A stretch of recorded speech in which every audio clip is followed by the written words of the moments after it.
Suddenly, I felt fire rising from my heart. A fighter has risen from the inside. I wiped my tears and stood up. Then, I went straight to my closet, grabbed a coat and a hat, and finally, I grabbed my car keys on my way out.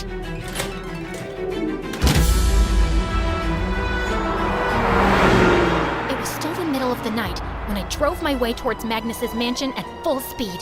The trees turned into a ghostly blur as I sped through the forest path. Right now at US Cellular, you can get 4 free phones plus 4 lines for $90. Hey, we're tired. I've never driven my car at this speed, but I feel like it still wasn't fast enough. A rumbling sound broke my focus on driving. Then, I felt my car's speed decrease until it finally stopped moving. Confused, I pressed the accelerator, but nothing happened. Then my eyes went to the gauge, and I groaned.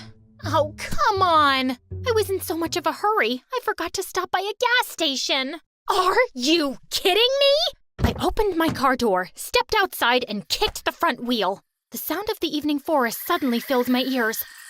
I raised my phone and turned on the flashlight. Then, without hesitation, I started walking in the middle of the road. I didn't know how long I had been walking, but when the rush of adrenaline faded, it started to dawn on me about my current situation. Alone, walking in a dark forest pathway in the middle of the night, a scattering flock of crows seemed to watch above as I walked carefully into the deserted road. The sound of my footsteps blended into the eerie sound of the forest and the cracking voices of crows. My nerves are starting to rise, but I tried not to let it get to me. Jake, if only you were here, you would have stopped me. Minutes had gone by, and through the mist, I finally saw the tiny dots of subtle light at the end of the long forest pathway.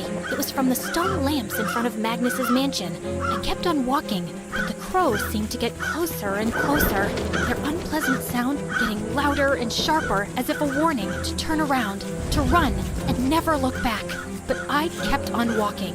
The darkened clouds shifted, slowly covering the moon. Then, a bolt of lightning struck the sky, and a deafening sound of thunder roared. I flinched as I put my arms around myself to calm my nerves. Another thunder rumbled, and suddenly, a violent sound of flapping wings rustled through the sky. As I looked around, I noticed the crows were getting closer.